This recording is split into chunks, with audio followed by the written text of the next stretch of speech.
السلام عليكم ورحمة الله. الحمد لله نحمده ونصلي على رسوله الكريم، أما بعد. أعوذ بالله من الشيطان الرجيم. رب اشرح لي صدري ويسر لي أمري واحلل عقدة من لساني يفقه قولي. اللهم فقهنا في الدين وعلمنا التأويل. اللهم اجعلنا منهم الذين آمنوا وعملوا الصالحات وتواصوا بالحق وتواصوا بالصبر. أعوذ بكلمة الله التامات من شر ما خلق. بسم الله الذي لا يضر مع اسمه شيء في الأرض ولا في السماء وهو السميع العليم। আলহামদুলিল্লাহ, যাবতীয় প্রশংসা আল্লাহ পাকের জন্য, যে আল্লাহ পাক আমাদেরকে মুসলিম পরিবারে জন্মগ্রহণ করার তৌফিক দিয়েছেন এবং নবী সাল্লাল্লাহু আলাইহি ওয়াসাল্লামের সৌভাগ্যবান উম্মাহ হওয়ার তৌফিক দিয়েছেন। অগণিত অসংখ্য দরুদ এবং সালাত বর্ষিত হোক প্রিয় নবী সাল্লাল্লাহু আলাইহি ওয়াসাল্লামের প্রতি। আল্লাহুম্মা সাল্লি ওয়া সাল্লিম আলা নবিয়িনা মুহাম্মদ ওয়া আলা আলিহি ওয়া আসহাবিহি আজমাইন। আজকে আমরা আমাদের সিরাতুন নবী সাল্লাল্লাহু আলাইহি ওয়াসাল্লাম সিজন 3 এর চলমান দার্সে আলোচনা করব ইনশাআল্লাহ। উমরাতুল কাজা এখান থেকে শুরু করে মুতার যুদ্ধ পর্যন্ত ইনশাআল্লাহ। আগামী ক্লাসে আমরা মক্কা বিজয় নিয়ে আলোচনা করব ইনশাআল্লাহ। তো উমরাতুল কাজা এর আগে আমরা মোটামুটি হুদাইবিয়ার সন্ধি, খায়বার এবং হুদাইবিয়া খায়বারের মধ্যবর্তী অভিযানগুলো এবং আহ, হুদাইবিয়া সন্ধির পরে পররাষ্ট্রনীতি এবং বহির্বিশ্বে ইসলামের দাওয়াত, এগুলো নিয়ে আলোচনা করেছি। তো আজকে ওমরাতুল কাজা যেটা, এটা থেকে আমরা আলোচনা শুরু করছি। 355 পৃষ্ঠায় আপনাদের টপিকটা আছে। আগে জানিয়ে রাখি যে ওমরাহ শব্দের অর্থ তো আমরা জানি, এটা ওমরা হজ, এবং কাজা শব্দটার অর্থ হচ্ছে পূর্ণ করা। মানে হুদাইবিয়া সন্ধির আগে রাসূলুল্লাহ সাল্লাল্লাহু আলাইহি ওয়াসাল্লাম সাহাবায়ে কেরামকে সাথে নিয়ে যে ওমরা করতে আসছিলেন, যে ওমরাটা কুফাররা করতে দেয়নি, এবং যে ওমরাটা আহ, করার ক্ষেত্রে তার প্রতিবন্ধকতা সৃষ্টি করে, যার ফলশ্রুতিতে বিষয়টা শেষ পর্যন্ত হুদাইবিয়া সন্ধিতে গিয়ে গড়ায়। তো সেই উমরাটাই সপ্তম হিজরিতে কাজা করা হয়েছে। তো এটা নিয়েই আমরা আলোচনা শুরু করছি। দেখুন, এই সপ্তম হিজরির দ্বিতীয় বর্ষে রাসূলুল্লাহ সাল্লাল্লাহু আলাইহি ওয়াসাল্লাম মুসলিমদেরকে নিয়ে উমরাতুল কাজা আদায়ের নিয়াতে মক্কা শরীফে গমন করেন এবং কুরাইশরা এতে কোনরূপ বাধা সৃষ্টি করেনি। কারণ চুক্তি ছিল আমাদের সাথে যে এবছর আপনারা উমরা করতে পারবেন না, ফিরে যেতে হবে, পরের বছর আসবেন, তাও 3 দিনের জন্য। এবং সেই 3 দিন মক্কাকে খালি করে দেওয়া হবে এবং সেই 3 দিন তারা, মানে মুসলিমরা নিরস্ত্রভাবে নিরস্ত্রভাবে আসতে হবে। আহ, এবং 3 দিনের মধ্যে মানে 3 দিনে উমরার কার্যক্রম শেষ করে ফেরত যেতে হবে। এটা চুক্তিতে লেখা ছিল। তো এই চুক্তির ধারা অনুযায়ী পরের বছর, অর্থাৎ সপ্তম হিজরির এই যে দ্বিতীয় বর্ষে আর কি, নবী সাল্লাল্লাহু আলাইহি ওয়াসাল্লাম উমরাতুল কাজা আদার নিয়তে মক্কা শরীফে গমন করেন। কুরাইশরা বাধা প্রদান করেনি, তারা মুসলিমদেরকে মক্কা প্রবেশ করতে দেয় এবং তারা তাদের ঘরে তালা দিয়ে, তারা সবাই তাদের ঘরে তালা দিয়ে, একটা পাহাড় আছে, পর্বতটার নাম হচ্ছে আহ কুয়ান কিয়ান কুয়ান কিয়ান পর্বতে চলে যায়। তো এইটা আহ দেখুন, 91 নম্বর টিকায় আসছে যে সহিহ বুখারীতে উমরাতুল কাদা শীর্ষক অধ্যায়ের মধ্যে আছে যে তখন কুরাইশরা যার যার ঘর তালাবদ্ধ করে পর্বতে গিয়ে 3 দিন থাকা শুরু করে। এই 3 দিন তারা সেখানে অবস্থান করেন এবং এদিকে মুসলিমরা উমরা আদায় করতে থাকেন।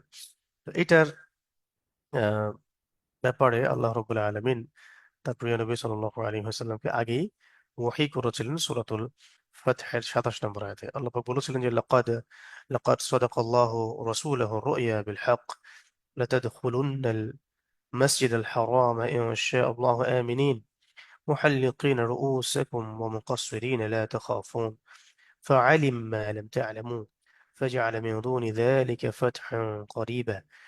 আল্লাহ পাক বলেছেন লাকাদ সাদাকাল্লাহু ওয়া রাসূলুহু লাকাদ সাদাকাল্লাহু রাসূলুহু রুইয়া বিল হক।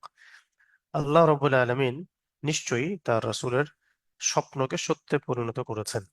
মানে স্বপ্ন নবীজি দেখেছিলেন যে মুসলিমগণ উমরা করছেন, বাইতুল্লাহ তাওয়াফ করছেন এহরামরত অবস্থায়, যেটার আহ, বাস্তবায়নের নিমিত্তেই সাহাবায়ে কেরাম কিন্তু এহরাম পরে রওনা দিয়েছিলেন 1400 সাহাবী একসাথে নবী সাল্লাল্লাহু আলাইহি ওয়াসাল্লামের সাথে। এবং ওই বছর ষষ্ঠ হিজরিতে কি হলো, যে উমরা করতে পারলেন না, তাদেরকে উমরা করতে দেয়া হলো না। হুদাইবিয়ার সন্ধি পর্যন্ত করালো।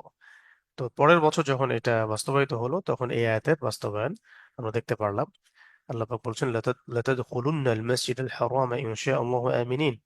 ইনশাআল্লাহ তোমরা, ইনশাআল্লাহ অবশ্যই তোমরা মসজিদুল হারামে প্রবেশ করবে নিরাপদ অবস্থায়, আমিনিন নিশ্চিন্তে নিরাপদ অবস্থায়।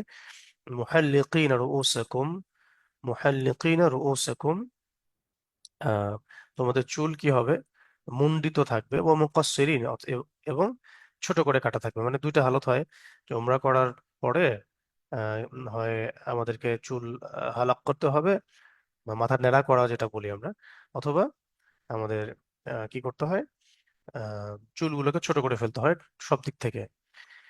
তো আল্লাহ পাক এটাই বলছেন যে তোমরা ইনশাআল্লাহ অবশ্যই মসজিদুল হারামে প্রবেশ করবে এবং নিরাপদে আমিনিন অবস্থায়, মুহাল্লিকিন রুউসাকুম ওয়া মুকাসসিরিন, তোমাদের চুলগুলো কাটা থাকবে এবং হালাকও করা থাকবে, অর্থাৎ চুল মুন্ডিত মাথা মুন্ডিত অবস্থায় এবং চুল ছাটা অবস্থায়, শঙ্কাহীন ভাবে। লা তাখাফুন, লা তাখাফুন, তোমরা কাউকে ভয় করবে না। فعلم ما لم تعلموا فجعل من دون ذلك فتحا قريبا। فعلم ما لم تعلموا، فعلم অতঃপর আল্লাহ পাক জানেন, মা লাম তা'লামু, তোমরা যা জানো না, ফাজআলা মিন দুনি যালিক, এবং আল্লাহ পাক এর মধ্য দিয়ে এছাড়াও তোমাদেরকে দিয়েছেন ফাতহান করিবা, মানে নিকট নিকট বিজয়, অতি আসন্ন একটা বিজয় আল্লাহ পাক তোমাদেরকে দিয়েছেন। মানে এই যে কাজ আমরা, এই কাজ আমরা একটা সাইন, নিদর্শন যে অচিরেই মক্কা বিজয় হবে, যেটা তোমরা জানো না, আল্লাহ পাক জানেন। ঠিক আছে, এই ভবিষ্যৎবাণীটা আল্লাহ রাব্বুল আলামিন সূরা ফাতহের 27 নম্বর আয়াতে আগেই নবী সাল্লাল্লাহু আলাইহি ওয়াসাল্লামের উপর নাজিল করেছিলেন। আচ্ছা, এরপরে আহ এরপরে নবী সাল্লাল্লাহু আলাইহি ওয়াসাল্লাম সাহাবায়ে কেরামদেরকে নিয়ে উমরা সম্পাদন করেন। মাশাআল্লাহ, আমরাও আল্লাহর কাছে দোয়া করি যে আল্লাহ পাক আমাদেরকে যেন বেশি থেকে বেশি উমরাহ এবং বড় হজ্জুল আকবার করার তৌফিক নসিব করেন। এবং আসলে এই উমরার যে প্রতিটা কাজ, যেমন শুরু থেকে যদি আমরা বলি, নিয়াত করা, ইহরাম বাঁধা, এমনকি তালবিয়া পাঠ করা, মসজিদুল হারামে প্রবেশ করা, কাবা ঘর দেখা, কাবা ঘর দেখে দোয়া করা, মিল্লাতে ইব্রাহিমকে চিনতে শেখা, হ্যাঁ, এবং সেখানে বিভিন্ন দেশের মানুষ, বিভিন্ন বর্ণের মানুষ, বিভিন্ন ভাষার মানুষ, অথচ তারা সবাই একই পোশাকে। একটা, আমার পাশে যিনি আছেন তিনি রাজা না প্রজা, না ধনী না গরিব, যিনি, তিনি কি কোনো বিশেষ ব্যক্তিত্ব না, না কোনো সাধারণ ব্যক্তিত্ব, এটা কোনো পার্থক্যই নেই, সবাই আল্লাহর বান্দা, এক কাতারে সবাই একই পোশাক, এবং সবার মুখে একই বাণী, লব্বাইক আল্লাহুম্মা লব্বাইক লব্বাইক লা শারীকা লাক লব্বাইক ইন্নাল হামদা ওয়ান নি'মাতা লাক ওয়াল মুলক লা শারীকা লাক। এরপরে বিভিন্ন দেশের মানুষ, বিভিন্ন বর্ণের মানুষ, জাতির এবং ভাষার মানুষ, আর সবার দিন এক, সবার নবী এক, সবার কেবলা এক, কিতাব এক, সুন্নাহ এক, পদ্ধতি এক, যেন একটা বিশ্ব ভ্রাতৃত্বের একটা প্র্যাকটিক্যাল ইমপ্লিমেন্টেশন আমরা সেখানে দেখতে পাই, নট এ থিওরিটিক্যাল প্রসপেক্ট। এটা পুরো একটা প্র্যাকটিক্যাল ইমপ্লিমেন্টেশনটা আমরা হজ এবং উমরায় দেখতে পারি। পাশাপাশি আল্লাহ পাকের সৃষ্টির বৈচিত্র্য, আল্লাহ এক অথচ বিভিন্ন দেশের মানুষ বিভিন্ন ভাষায় কথা বলছে, বিভিন্ন রকম দেখতে, কেউ বড়, কেউ খাটো, কেউ মোটা, কেউ কেউ পাতলা, কেউ কালো, কেউ ফর্সা, কেউ আছেন টুকটুকে লাল, এমন চেহারার মানুষও আছে। মানে মনে হয় যেন টোকা দিলেই গা থেকে রক্ত বের হওয়া শুরু হবে। তো এই যে একটা বৈচিত্র্য, সৃষ্টিগত বৈচিত্র্য, কিন্তু আল্লাহ এক, আল্লাহর দাসত্ব, এক দিন, এক কিতাব, এক নবী, এক কেবলা, একই পদ্ধতি, একই পোশাক, একই ধ্বনি, একই তালবিয়া, একটা ঘর, একটা ঘর, এবং সবাই সেখানে তাওয়াফ করছেন। সাই, হাজরা আলাইহিস সালামের স্মৃতি, zamzam ইসমাইল আলাইহিস সালামের স্মৃতি, হ্যাঁ, কাবা ঘর ইব্রাহিম ইসমাইল আলাইহিস সালামের স্মৃতি। আহ, এটা এটা ছিল তাওহীদের কেন্দ্র। হ্যাঁ, এখানে আবার মানুষ এটাকে মূর্তি পূজার কেন্দ্র বানিয়েছিল, এটাকে আল্লাহ পাক পবিত্র করলেন শেষ নবীকে পাঠিয়ে, সাল্লাল্লাহু আলাইহি ওয়াসাল্লাম।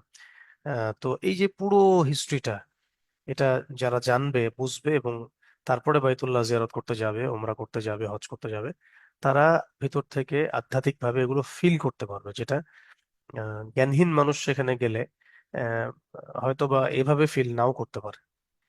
তো এই যে তাওহীদ চিনতে শেখা, সালাত কায়েম করা, আল্লাহ পাকের নিদর্শনগুলো চোখের সামনে দেখা, আল্লাহর ঘর, পৃথিবীতে আল্লাহ পাকের একটা ঘর আছে, সেই ঘরটাই এই বাইতুল্লাহ, সেটার আমরা তাওয়াফ করি, সেই তাওয়াফরত অবস্থায় দোয়া করা, দোয়া কবুলের মোক্ষম সময় এটা, মোক্ষম মাধ্যম এটা।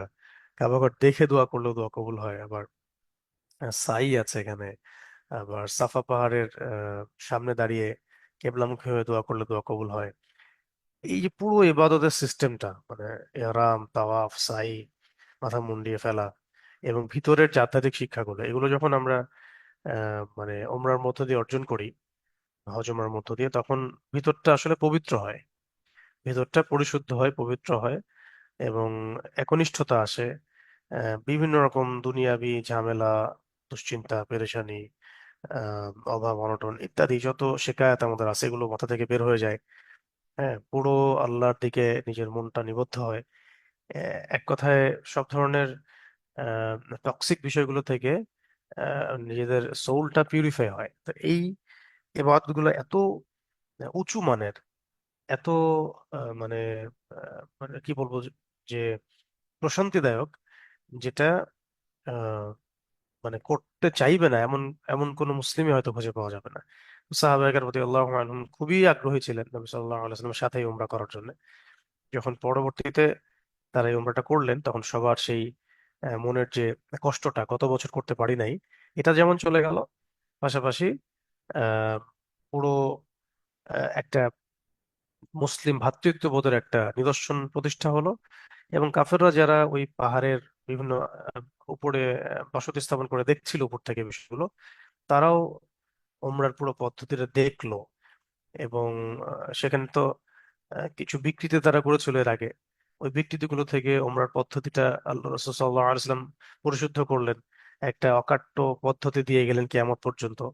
এটা তারা দেখলো, তাদের এই এই ওমরার সৌন্দর্য তারা উপলব্ধি উপলব্ধি করলো, অবলোকন করলো।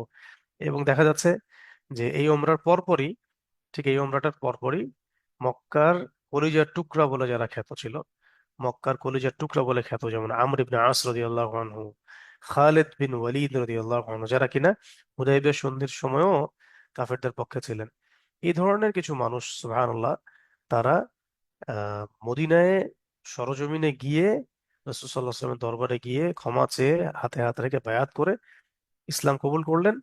নবী সাল্লাল্লাহু আলাইহি ওয়াসাল্লাম তাদেরকে আহ, আহ, দোয়া তো করে দিলেনই, বরং খালিদ বিন ওয়ালিদ রাদিয়াল্লাহু আনহুকে খাস করে তিনি তরবারি উঠিয়ে দিয়ে আহ, তাকে সাইফুল্লাহ উপাধিতে ভূষিত করলেন, যে তুমি হচ্ছে আল্লাহর তরবারি। এরপর থেকে মুসলিমদের সেনাপ্রধান হয়ে তিনি যুদ্ধ করতে লাগলেন, এবং তার হাতেই পরবর্তীতে শাম বিজয় হয়েছে এবং পারস্য বিজয় হয়েছে। আরো কত যুদ্ধ তিনি জয় করেছেন, তার হিসেব নেই।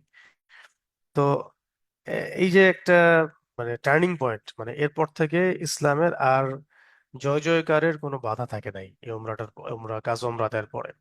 এটাই আল্লাহ রাব্বুল আলামিন সূরা ফাতিহার এই 21 নম্বর আয়াতে মেনশন করেছেন যে এই উমরাটা তোমাদের জন্য নিকট বিজয়ের একটা নিদর্শন ছিল। এই যে আল্লাহ পাক বলেছেন স্পষ্ট করে যে ফাজআলা মিন দুনি যালিকা ফাতহান করিবা, নিকটবর্তী আসন্ন যে বিজয়, এই বিজয়ের জন্য এটা একটা কিন্তু নিদর্শন। এর পরবর্তীতে ঘটনা ওই দিকেই গড়াচ্ছে, আমরা সামনে দেখতে পারবো ইনশাল্লাহ। তো আহ, এই উমরার পরে নবী করিম সাল্লাল্লাহু আলাইহি ওয়াসাল্লাম মানে মদিনায় ফিরে যান, এবং এর পরবর্তীতে মক্কা থেকে ওই যে আমি কয়েকজনের নাম বললাম, খালিদ বিন ওয়ালিদ রাদিয়াল্লাহু আনহু, আমর ইবনে আস রাদিয়াল্লাহু আনহু, এমন বরেণ্য কয়েকজন সাহাবী তারা ইসলাম কবুল করেন। ইসলাম আরো শক্তিশালী হয়, এবং কাফেরদের শিবিরটা পুরাই ভেস্তে যায়, ভঙ্গুর হয়ে যায়।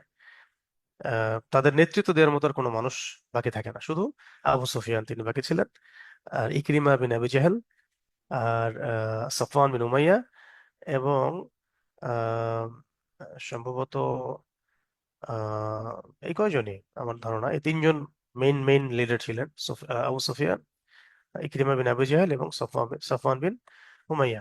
বাকি হয়তো আরো কিছু নেতা ছিলেন, সেটা এই মুহূর্তে আমাদের মাথায় আসছে না। তবে বেসিক্যালি এই তিনজন নেতৃত্বের মধ্যে বাকি থাকলেন, বাকি সবাই কেউ দেখা গেছে এর আগে বিভিন্ন যুদ্ধে মারা গেছেন, অথবা ইসলাম কবুল করেছেন।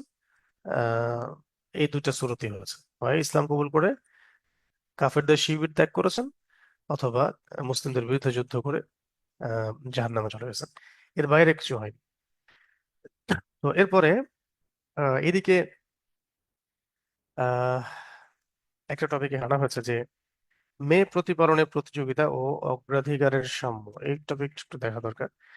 ইসলামের প্রভাবে ওইসব লোকেরা, মানে ওইসব লোকের মন মস্তিষ্কে বিরাট বিপ্লব সৃষ্টি হয়।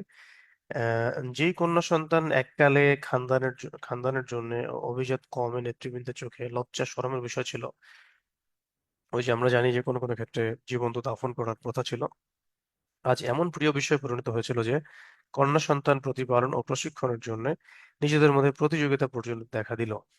মুসলিম যারা ছিলেন তারা সকলেই, প্রায় সকলেই সমান, এবং তাদের অধিকারও ছিল সমান। কারো যদি কোনো বিষয়ে প্রাধান্য ও শ্রেষ্ঠত্ব ছিল, তবে সেই শ্রেষ্ঠত্ব ছিল ইলমে, আমলে এবং যৌক্তিক কোনো ভিত্তির উপরে। রাসূল সাল্লাল্লাহু আলাইহি সাল্লাম যখন মক্কা থেকে ফেরার ইচ্ছা করলেন, যখন রাসূল সাল্লাল্লাহু আলাইহি সাল্লাম মক্কা থেকে ফিরে যাওয়ার ইচ্ছা করলেন, মানে উমরা করার শেষে, তখন হামজা রাদিয়াল্লাহু আনহু এর ছোট্ট বাচ্চা উসামা, হামজা রাদিয়াল্লাহু আনহুর ছোট্ট বাচ্চা উমামা, সরি উসামা না, উমামা, উমামা চাচা চাচা বলে ডাকতে ডাকতে পেছনে দৌড়ালেন।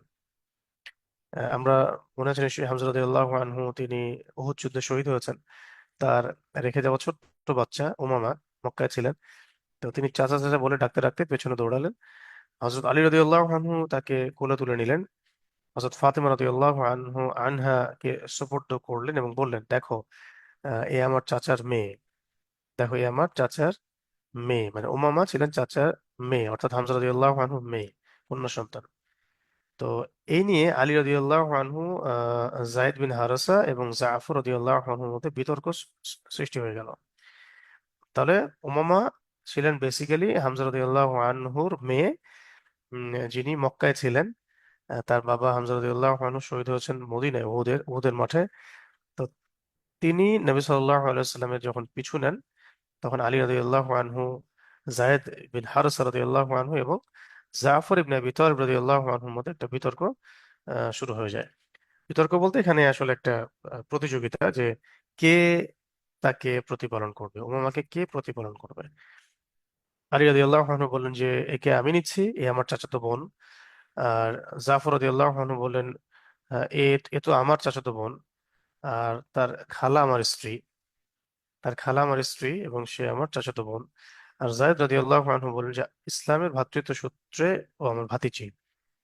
তো রাসূলুল্লাহ সাল্লাল্লাহু আলাইহি ওয়াসাল্লাম হযরত জাফরের দিকে রায় দিলেন এবং বললেন, যেহেতু মেয়ের খালা যেহেতু মেয়ের খালা তার ঘরে এবং খালা মায়ের স্থলাভিষিক্ত হয়ে থাকে, খুব ইম্পর্টেন্ট জায়গা। যেহেতু মেয়ের খালা হচ্ছে তার ঘরে আছেন, মানে জাফর রাদিয়াল্লাহু আনহুর স্ত্রী, আহ, মেয়ের মা, মানে মেয়ের খালা, তিনি অ্যাজ এ স্ত্রী তার ঘরে আছেন। আর খালা যেহেতু মায়ের স্থলাভিষিক্ত হয়ে থাকে, তাই সেখানে সে বেশি আনন্দ পাবে, স্বাচ্ছন্দ্য বোধ করবে, এটা স্বাভাবিক। তো এই জন্য তিনি সাল্লাল্লাহু আলাইহি ওয়াসাল্লাম তিনি জাফর রাদিয়াল্লাহু আনহুর কোলে তাকে তুলে দেন এবং তাকে লালন পালনের দায়িত্ব দান করেন। আর আলী রাদিয়াল্লাহু আনহুকে সান্ত্বনা দিয়ে তিনি বলেন, তুমি আমার এবং আমি তোমার।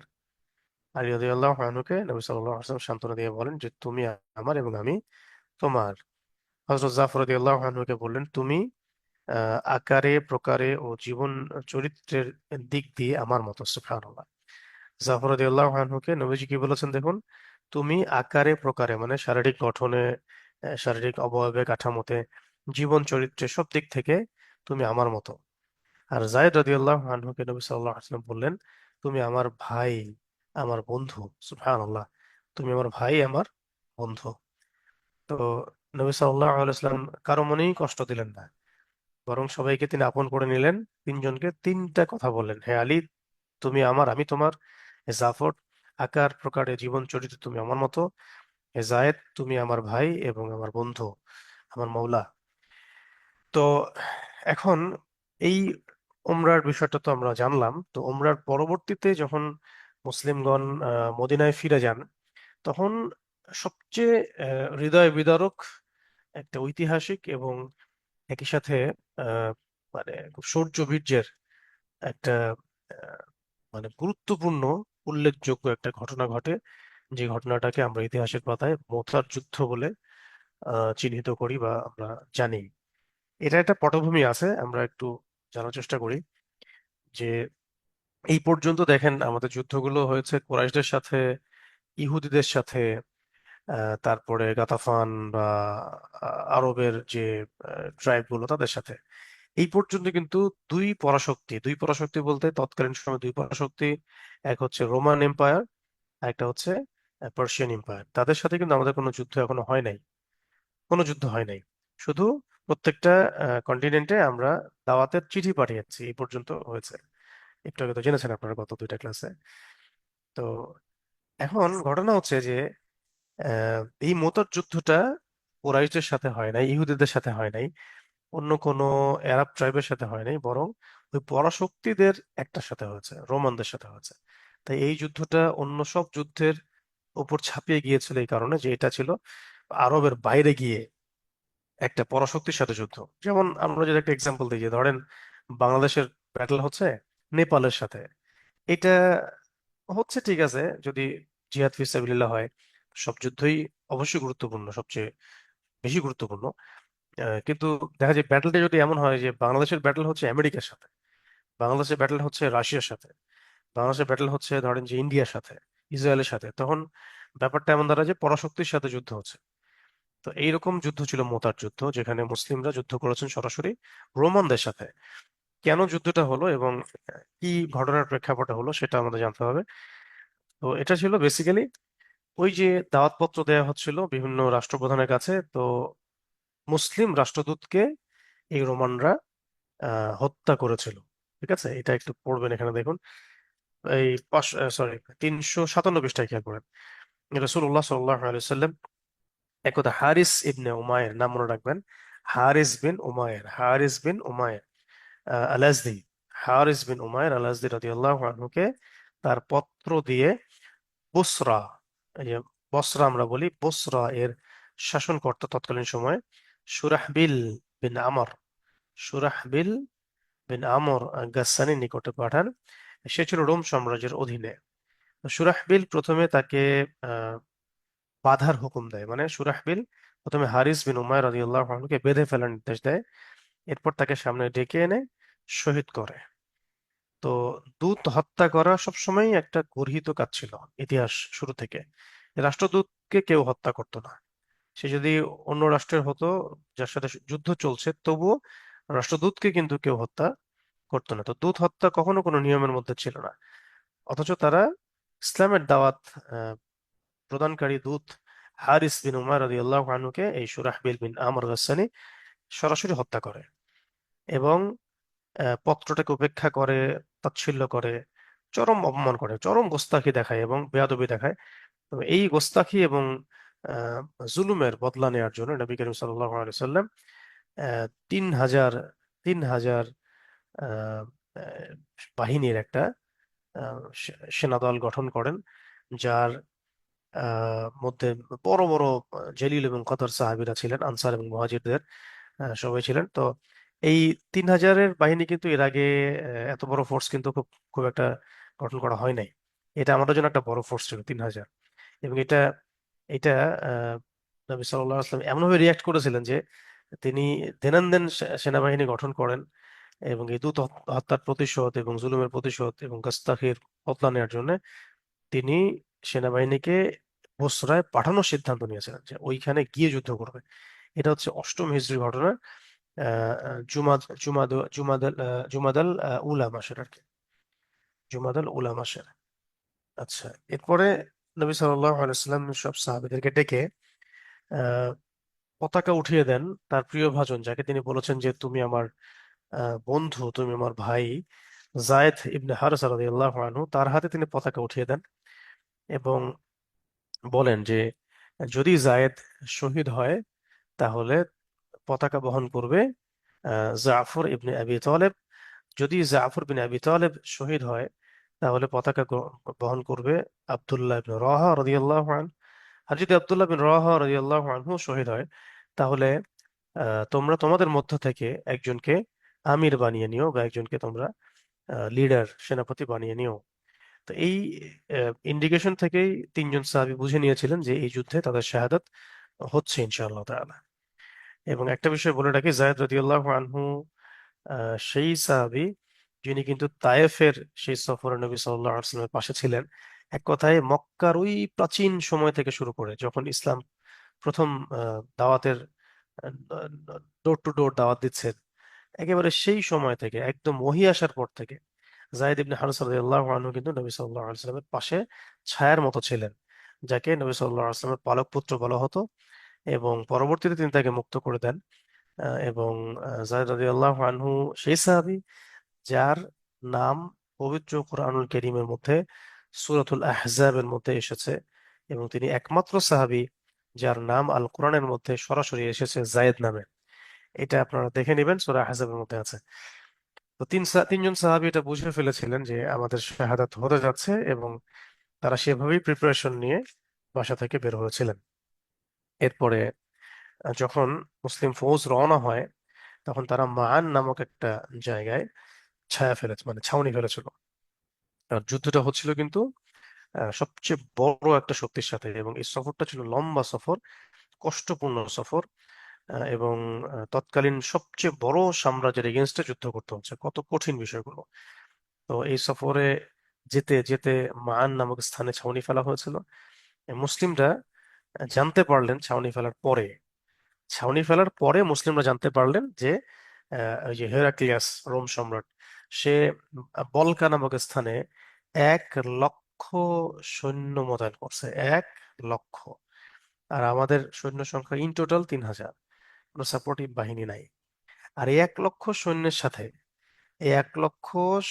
সাথে লাখাম, ওই যে গোত্রগুলোর নাম আছে, লাখাম, জুজাম, তারপরে বাহরা, বিল্লি, তারপরে বলকাইন, এরকম বিভিন্ন গোত্রেরও প্রায় আরো 1 লক্ষ সৈন্য যুক্ত হয়েছিল।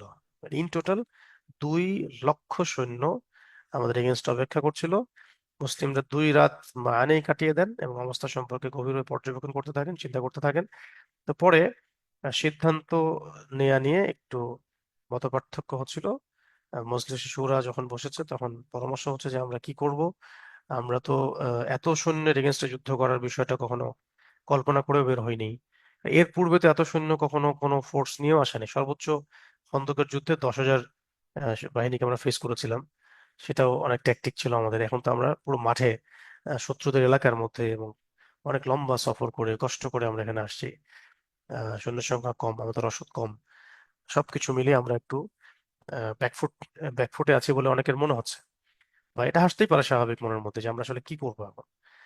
তখন সাহাবায়ে কেরামের মধ্যে পরামর্শ হচ্ছে, কেউ বলছিলেন যে আমরা মদিনায় ফিরে যাব না, কিন্তু মদিনায় আমরা সংবাদ পাঠাই যাতে রাসূল সাল্লাল্লাহু আলাইহি ওয়াসাল্লাম আমাদের সাপোর্টিভ আরো সৈন্য পাঠাতে পারেন।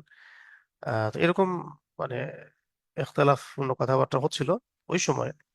বিখ্যাত সাহাবী যার নাম এসেছে, তিনি আমির ছিলেন, তৃতীয় আমির এই যুদ্ধের, আব্দুল্লাহ বিন রাওয়াহা রাদিয়াল্লাহু আনহু, আনসারী সাহাবী। আব্দুল্লাহ বিন রাওয়াহা রাদিয়াল্লাহু আনহু তিনি মুসলিমদেরকে এমন সাহস জোগানিয়া, আশা জাগানিয়া, এবং মানে ব্যর্থ কণ্ঠের মানে বক্তব্য দিয়েছিলেন, ভাষণ দিয়েছিলেন জ্বালাময়ী। এইটাই পুরো মুসলিমদের সিদ্ধান্ত এবং যুদ্ধের গতিপথটা পাল্টে দেয়।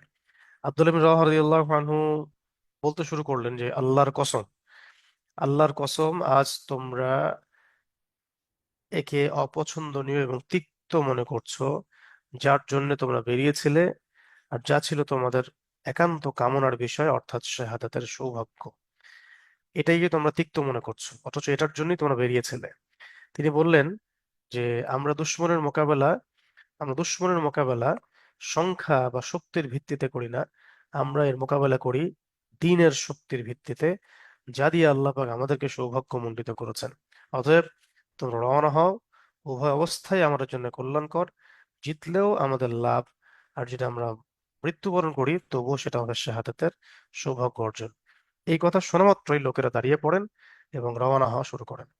মুসলিমরা এমন একটা জজবা নিয়ে সেখানে যাওয়া শুরু করেন যে সবাই যেন নিজের মাথার মধ্যে কাফন বেঁধে নেন। তো মুসলিম বাহিনী যখন বলকার কাছাকাছি পৌঁছায়, তখন রোমক এবং আরবদের একটি বিশাল বাহিনী তাদের সামনে থাকে, যেটাকে প্রায় 2 লাখ বলা হচ্ছে। এই বাহিনী মাশরিক নামক একটা জায়গায় মোতায়েন করা ছিল। মুসলমানদেরকে দেখে তারা আরো কাছে এলো। মুসলমানরা মুতা নামক একটা গ্রামে মানে মোর্চাবন্দি হলো, এবং এভাবে যুদ্ধের সূচনা ঘটে মুতা নামক গ্রামে। তো প্রথমে যায়েদ বিন হারেসা রাদিয়াল্লাহু আনহু তিনি পতাকা বহন করেন এবং বীর বিক্রমে যুদ্ধ করতে করতে এক পর্যায়ে শহীদ হয়ে যান। বল্লমের আঘাতে তার গোটা দেহ ঝাঁঝরা হয়ে গিয়েছিল। এরপরে পতাকা হাতে তুলে নেন হযরত জাফর রাদিয়াল্লাহু আনহু, এবং তিনিও বীর বিক্রমে যুদ্ধ করতে থাকেন। এক পর্যায়ে তিনি ঘোড়ার পিঠ থেকে নেমে পড়ে তার ঘোড়ার 2 পা কেটে ফেলেন এবং মাটিতে দাঁড়িয়ে যুদ্ধ করতে লাগেন। ইতিমধ্যে শত্রুর আঘাতে তার ডান হাত কেটে পড়ে যায়। বাঁ হাত দিয়ে তিনি পতাকা বহন করেন, যুদ্ধ করতে থাকেন। এরপরে বাঁ হাত যখন কেটে পড়ে যায়, তখন তিনি বুকের সাথে পতাকাকে জাপটে ধরে রাখেন। অবশেষে তার শাহাদাতের সময় যখন চলে আসে, তখন আহ, এই কুফার সৈন্যরা তার শরীরটাকে দ্বিখণ্ডিত করে ফেলে। তখন তার বয়স ছিল মাত্র 33 বছর। তার বুক এবং 2 বাহুর মাঝে ও সামনে, তার বুকে 2 বাহুর মাঝখানে সামনের অংশে প্রায় 90টার মতো জখম ছিল। সবই ছিল তরোয়াল এবং বল্লমের, একটাও পিঠের দিকে ছিল না। মোট কথা, এভাবেই তিনি নির্ভীকের মতো যুদ্ধ করতে করতে জান্নাতের অমীয় সুধা পান করেন। এবং শত্রুর যে সংখ্যাধিক্য, শান, শৌকত, আসবাবপত্র, দুনিয়ার বাহ্যিক আহ, আড়ম্বর সাজসজ্জাকে দুপায়ে পিষিয়ে পিষ্ট করে তিনি দুনিয়া থেকে বিদায় নেন। জাফর রাদিয়াল্লাহু আনহুর শাহাদাতের পর পতাকা তুলে নেন আব্দুল্লাহ বিন রাওয়াহা রাদিয়াল্লাহু আনহু। এরপর তিনি সম্মুখপানে অগ্রসর হতে থাকেন, এবং তিনিও তার ঘোড়াকে ত্যাগ করেন। তিনি একটা আহ গোশতওয়ালা হাড্ডিওয়ালা গোশত খাচ্ছিলেন, সেটাকে তিনি 2-1 কামড় খেয়ে ছুঁড়ে ফেলে দেন। এবং আহ, তিনি বলেন যে এইটুকু খেয়ে নাও যাতে গায়ে কিছুটা শক্তি আসে, কয়েকদিন তোমাদের পেটে তো দানা পানি কিছুই পড়ে নাই। বেসিক্যালি তিনি একজন কবিও ছিলেন, তাই তিনি এগুলো আবৃত্তি করছিলেন। আব্দুল রাওয়াহা রাদিয়াল্লাহু আনহু তার হাত থেকে কিছুটা খেয়ে বাকিটা ছুঁড়ে ফেলে দেন। তরোয়াল হাতে নিয়ে সামনে এগিয়ে যান, শত্রুর সাথে সরাসরি সংঘর্ষে লিপ্ত হয়ে অবশেষে শাহাদাতের অমীয় সুধা পান করেন। আর এরপরে পতাকা বহন করেন, পতাকা হাতে উঠিয়ে নেন আহ, সর্বকালের সর্বশ্রেষ্ঠ মুসলিম শিবিরের কমান্ডার, যুদ্ধক্ষেত্রে, যাকে মানে পুরো ইতিহাসে পুরো ইতিহাসে তার মতো চৌকস সেনাপ্রধান পাওয়া যায় না বললেই চলে। তিনি হচ্ছেন খালিদ বিন ওয়ালিদ রাদিয়াল্লাহু আনহু। তিনি এই যুদ্ধের পতাকা হাতে উঠিয়ে নেন, এবং তিনি মারাত্মক রকম সাহসী ছিলেন, বীর পুরুষ ছিলেন, এবং যুদ্ধ বিষয়ে প্রচন্ড অভিজ্ঞ ব্যক্তি ছিলেন। এটার তো এক্সাম্পল আমরা দেখেছি উহুদের যুদ্ধে, যেখানে তিনি কাফেরদের শিবিরে ছিলেন, সেখান থেকে তিনি যুদ্ধের মোড় ঘুরিয়ে দিয়েছেন, এবং মুসলিমদের কত কত ক্ষতি হয়ে গেছে ওই সময়। তিনি এখন মুসলিমদের পক্ষে, এবং তার সেই স্কিল, তার সেই সাহস, তার সেই বিচক্ষণতা এখনো বলবৎ, বরং সেটা এখন আল্লাহ পাকের রাহে, আল্লাহর রাস্তায় বিসর্জিত হচ্ছে। তো সেক্ষেত্রে ফলাফল তো আরো বেশি হবে স্বাভাবিক। এখন তিনি এমন ভাবে মুসলিম বাহিনীকে পরিচালিত করলেন, ডানের সৈন্যকে বামে নিলেন, বামেরটাকে ডানে, সামনেরটাকে পিছনে, পিছনেরটাকে সামনে, এমন ভাবে তিনি সেনাবিন্যাস করলেন যাতে পরের দিন সকালবেলা তারা মনে করলো যে মুসলিমরা মনে হয় অনেক সৈন্য নিয়ে আসছে। ঠিক আছে। এবং তিনি তীরন্দাজ বাহিনীকে লুকিয়ে ফেললেন, বর্ষা বাহিনীকে সামনে রাখলেন। ওরা দৌড়িয়ে সামনে আসার চেষ্টা করলে পিছন থেকে তীর নিক্ষেপ করা হতো। তারপরে সম্মুখ সমরে আসলে বর্ষা দিয়ে প্রতিহত করা হতো। তো তিনি এমন ভাবে, এক কথায় এমন ভাবে তিনি মুসলিম সৈন্য থেকে সন্নিবেশিত করে এমন যুদ্ধ কৌশল দেখালেন, যাতে 3,000 সৈন্য যেন তাদের কাছে 3 লক্ষের মতো মনে হতে লাগলো। এবং তিনি বলছেন যে ওই দিন আমার তিনি বলেছেন নিজেই, খালিদ বিন ওয়ালিদ রাদিয়াল্লাহু আনহু, যে ওই দিন আমার হাতে 9টা তরোয়াল ভেঙে গেছে। 9টা তরোয়াল ভেঙে গেছে শুধু এই যুদ্ধে। আহ বাকি শেষে তিনি ইয়েমেনি একটা ছোট চাকু দিয়ে যুদ্ধ করেছিলেন। আর ক্যালকুলেশন করে দেখা যায় যে এই যুদ্ধ শেষে মুসলিমদের মাত্র 12 থেকে 16, হাইয়েস্ট 18 জন এইরকম মুসলিম শহীদ হয়েছেন। বাকিরা বীর বিক্রমে যুদ্ধ করতে থাকেন, এবং তিনি একটু একটু করে আস্তে আস্তে করে মুসলিমদেরকে পিছনের দিকে নিয়ে আসতে থাকেন। এবং কাফেররা ভয় পেতে থাকে যে মনে হয় পিছনে মুসলিমদের সাপোর্টিভ বাহিনী আছে, এই জন্য তারা যুদ্ধ কৌশলে আমাদেরকে মরুভূমির দিকে টেনে নিয়ে যাচ্ছে। এতে করে তারা ভয়ে আর সামনের দিকে আগায় নাই, এবং সেখান থেকে তারা ওখান থেকে ব্যাক করে চলে যায় ইয়াতে, যেখান থেকে তারা এসেছিল আর কি, রোমান সাম্রাজ্যে। তো এভাবে জাফর রাদিয়াল্লাহু আনহুর শাহাদাতের পর, আব্দুল্লাহ বিন রাওয়াহা রাদিয়াল্লাহু আনহুর শাহাদাতের পর, যায়েদ বিন হারেসা রাদিয়াল্লাহু আনহুর শাহাদাতের পর, খালিদ বিন ওয়ালিদ রাদিয়াল্লাহু আনহুর হাতে মুসলিমদের এই যুদ্ধে বলা যায় যে মারাত্মক রকমের একটা বিজয় আল্লাহ রাব্বুল আলামিন প্রদান করেন এবং তিনি মুসলিমদেরকে সহিহ সালামতে মদিনায় ফিরিয়ে নিয়ে আসেন।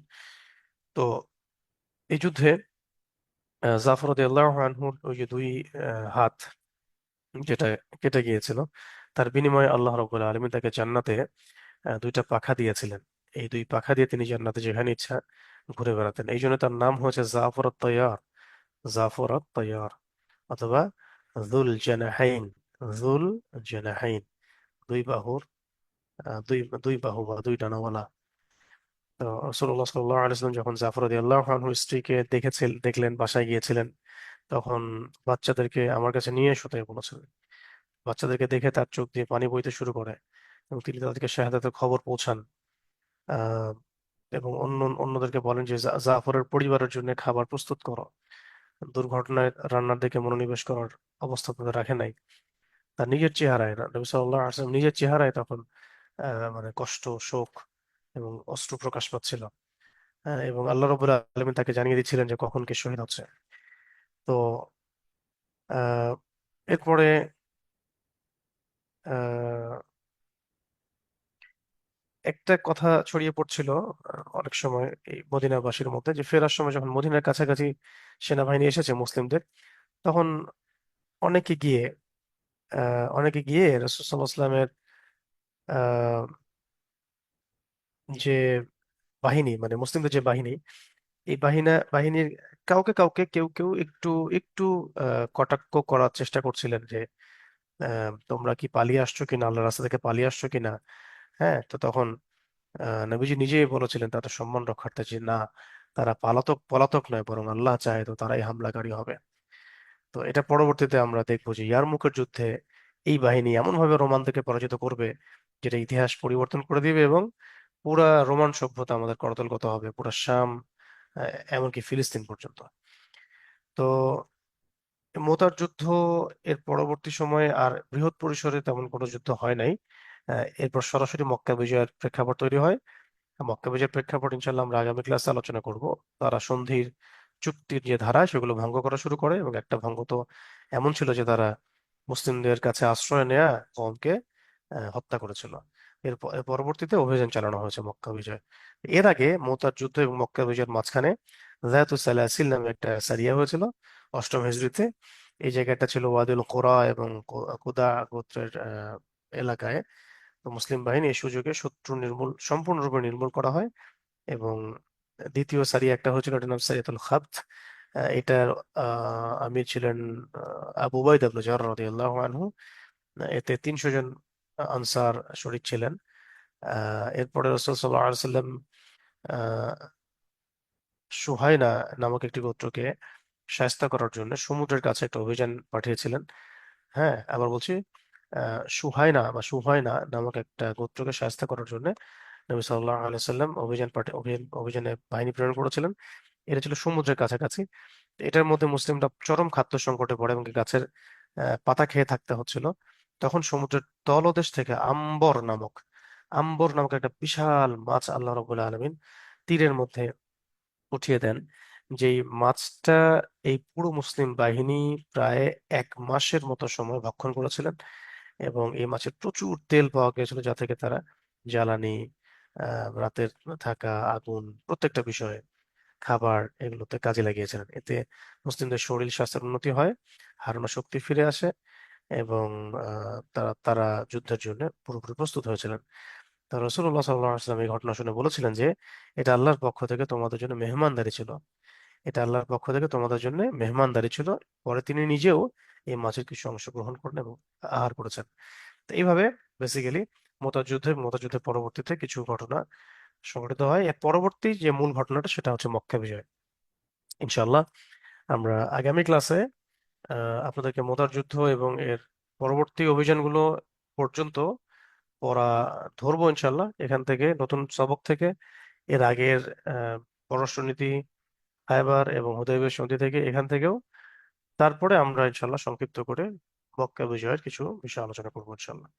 তো আজকের মতো আমরা এখানে ক্লাস শেষ করছি। আগামী ক্লাসে আল্লাহ পাক আমাদের সবাইকে সুস্থতার সাথে আফিয়াতের সাথে পড়া কভার করে আসার তৌফিক দান করেন, আমিন। أقول قولي هذا أستغفر الله لي ولكم ولسائر المسلمين. بارك الله لنا ولكم بالآيات الحكيم. إنه تعالى جواد كريم بر رحيم. السلام عليكم ورحمة الله وبركاته.